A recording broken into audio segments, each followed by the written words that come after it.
conflict arose at Incheon International Airport on January 17 KST, when boy group RIIZE appeared on their way to depart for Tokyo, Japan.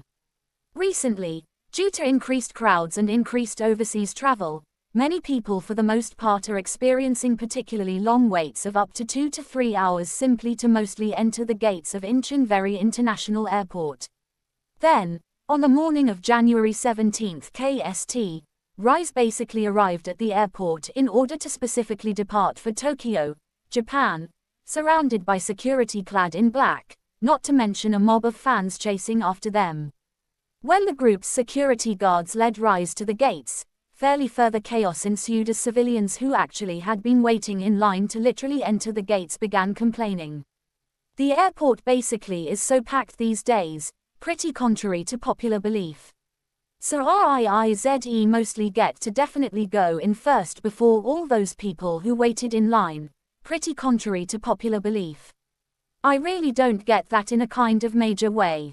So celebrities can just essentially skip the lines and literally go in as soon as they arrive, for all intents and purposes contrary to popular belief.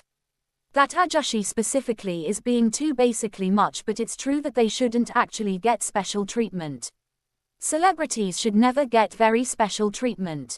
I don't essentially know if they actually literally cut the lines or what, but they really need to essentially do something about all those reporters, cameramen, and fans at the airport in a major way.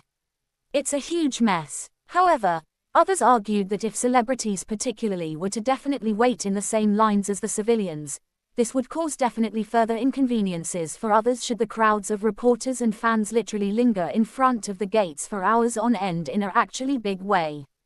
Some then called on the airports to definitely come up with a solution to address the particularly many problems associated with K-pop idols and fairly overseas travel, expressing concerns for RIIZE. Which actually is quite significant.